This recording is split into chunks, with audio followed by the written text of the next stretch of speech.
मित्रांनो, पॅन आधार लिंकिंगची अंतिम मुदत 31 डिसेंबर 2025 संपली आहे.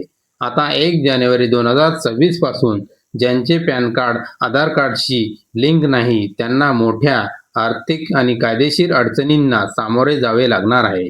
या व्हिडिओमध्ये तुम्हाला मिळेल पॅन कार्ड निष्क्रिय झाल्याचे परिणाम, बँकिंग, इन्कम टॅक्स, शेअर बाजारातील अडचणी, दंड व शुल्काची संपूर्ण माहिती, पॅन आधार लिंकची स्टेप बाय स्टेप प्रक्रिया, कोणाला सूट आहे आणि कोणत्या चुका टाळाव्यात, क्रेडिट स्कोअर आणि कर्जावर होणारा परिणाम. 31 डिसेंबर 2025 ही अंतिम तारीख संपली आहे आणि आता पॅन आधार लिंक न केलेल्यांना मोठ्या आर्थिक संकटांना सामोरे जावे लागणार आहे. तुम्ही तयार आहात का या बदलासाठी? चला तर मग संपूर्ण माहिती जाणून घेऊया. भाग 1. पॅन कार्डचे महत्त्व. पॅन कार्ड हे केवळ ओळखपत्र नाही तर आपल्या आर्थिक जीवनाचा कणा आहे. उदाहरणार्थ, तुम्ही नवीन बँक खाते उघडायला गेला आणि बँक अधिकारी म्हणाले, पॅन लिंक नाही, खाते उघडता येणार नाही. कल्पना करा किती मोठी अडचण होईल. भाग 2. निष्क्रिय पॅनचे परिणाम. बँकिंग व्यवहार ठप्प. उदाहरणार्थ, तुम्हाला 60,000 रुपयाचा व्यवहार करायचा आहे, पण पॅन निष्क्रिय असल्यामुळे बँक तो व्यवहार थांबवते. इन्कम टॅक्स रिफंड अडकणार. तुम्ही 20,000 रुपयाचा रिफंड अपेक्षित करत आहात, पण पॅन लिंक नसल्यामुळे सरकार तो रोखून ठेवते. TCS वाढीव दराने कापला जाईल. साधारण 10% TDS कापला जातो, पण पॅन निष्क्रिय असल्यामुळे थेट 20% कापला जाईल. शेअर बाजारात गुंतवणूक थांबेल. तुम्हाला नवीन शेअर खरेदी करायचे आहेत, पण डीमॅट खाते पॅनशिवाय चालणार नाही. म्युच्युअल फंड SIP थांबेल.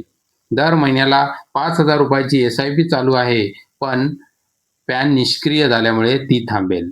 मालमत्ता खरेदी विक्रीत अडथळे. 5 लाखापेक्षा जास्त किमतीची मालमत्ता खरेदी करताना पॅन आवश्यक आहे. निष्क्रिय असल्यास नोंदणी होणार नाही. कर्ज मिळण्यात अडचण. बँकेत कर्जासाठी अर्ज केला, पण क्रेडिट स्कोअर कमी झाल्यामुळे अर्ज नाकारला गेला. व्यावसायिक व्यवहार ठप्प. GST रिटर्न फाईल करताना पॅन आवश्यक आहे. निष्क्रिय असल्यास व्यवसाय थांबेल. उच्च मूल्याचे व्यवहार थांबतील. 50,000 पेक्षा जास्त व्यवहार करताना पॅन आवश्यक आहे. निष्क्रिय असल्यास व्यवहार अडकतील. कायदेशीर दंड व कारवाई. नियम मोडल्यास आयकर विभाग चौकशी करू शकतो आणि दंडही लावू शकतो. भाग 3. दंड व शुल्काची माहिती. लिंकिंगसाठी 1,000 रुपये दंड अनिवार्य आहे. भाग 4. स्टेप बाय स्टेप प्रक्रिया. फायलिंग पोर्टलवर जा. लिंक आधार पर्याय निवडा. पॅन व आधार नंबर टाका. OTP व्हेरीफाय करा. ॲन्युअल इयर 2026-27 निवडा आणि ऑदर रिसिप्ट 500 प्रकार निवडा. 1,000 रुपये दंड भरा. 4-5 दिवसांनी पुन्हा पोर्टलवर जाऊन व्हॅलिडेट करा. नाव व जन्मतारीख तपासा आणि लिंक आधारवर क्लिक करा.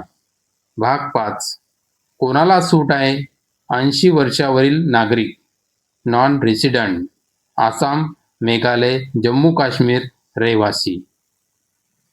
भाग 6. सामान्य चुका टाळा. नावातील तफावत, जन्मतारीख वेगळी असणे, चुकीच्या वेबसाईटवर पैसे भरणे. कन्क्लुजन.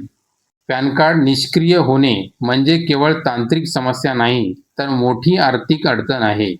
त्यामुळे अजूनही लिंकिंग केले नसेल तर आजच करा आणि तुमचे व्यवहार सुरक्षित ठेवा.